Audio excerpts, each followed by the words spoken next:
Forgery పత్రాలతో vote హక్కును మార్పిడి చేసిన వ్యక్తుల అరెస్ట్. ఆగస్టు 25న ఇచ్చోడ పోలీస్ స్టేషన్లో కదం వనిత, కదం సుభాష్ అడగాం బి గ్రామం నుంచి వారి ప్రమేయం లేకుండా వారి ఓట్లు ఇచ్చోడ గ్రామానికి బదిలీ అయ్యాయని మండల తహసీల్దార్ సత్యనారాయణరావు దరఖాస్తు మేరకు ఇచ్చోడ పోలీస్ స్టేషన్లో ఫోర్జరీ సెక్షన్ కింద కేసు నమోదు చేయడం జరిగింది. అయితే విచారణలో భాగంగా 27న నిందితులను పట్టుకుని విచారించగా వారు కదం విశాల్, సిందే అచ్యుత్, కదం ధనరాజ్ నకిలీ రెసిడెన్షియల్ సర్టిఫికేట్ తయారు చేసి ఎలక్టోరల్ పోర్టల్లో ఫామ్ 8లో అప్లై చేసి రెవెన్యూ అధికారుల సాయంతో ఓటు హక్కు అడగాం బి గ్రామం నుంచి ఇచ్చోడ గ్రామంకు మార్చడం జరిగింది. ఇందుకు సహకరించిన ఆర్ఐ ఇచ్చోడ హుస్సేన్ ను కూడా నిందితుడిగా చేర్చడం జరిగింది. ప్రాథమిక విచారణ అనంతరం కదం విశాల్, సిందే అచ్యుత్, కదం ధనరాజ్, హుస్సేన్ లను రిమాండ్ కు తరలించడం జరిగింది. ఇంకా దర్యాప్తు కొనసాగుతోంది.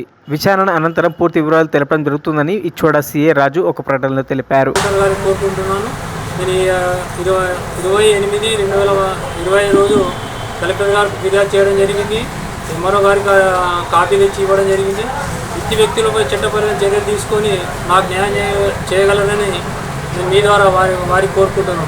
ఇందులో బిఏలో అంగన్వాడీ మేడం వాళ్ళ భర్త పాత్ర ఉంది. ఖచ్చితంగా నేను వాళ్ళ ప్రూఫ్తో సహా నేను మీకు ఇస్తున్నాను. ఇది మీరు కలెక్టర్ తీసుకెళ్ళగలరని నా యొక్క మనవి. నివాస పత్రం 21/12/2023 ఇక్కడ ఎంఆర్ఓ గారు సత్యనారాయణ గారు ఇక్కడ పనిచేయలేదు. వాళ్ళ సిగ్నేచర్ని కూడా వాళ్ళు ఫోర్జరీ చేశారు. కదం సుభాష్ రావుదేమో సూర్యాపేట జిల్లాలో అప్లికేషన్ వచ్చి దాన్ని ఫోర్జరీ చేసి 23/12/2023 అక్కడ మనం ఇక్కడ పనిచేసే ఎంఆర్ఓ గారు పనిచేయలేదు.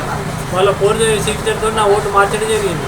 ఇట్టి వ్యక్తులపై చట్టరీత్యా చర్యలు తీసుకొని నా యొక్క ఓటును 140 పోలింగ్ బూత్ మార్చి అడిగాం బీకి నాకు ఎన్నికల్లో పోటీ చేయడానికి అర్హత కల్పిస్తారని మీ ద్వారా కలెక్టర్ గారికి వినియోగిస్తున్నాను. మరిన్ని అప్డేట్స్ కోసం మా ఛానల్ని సబ్స్క్రైబ్ చేయండి.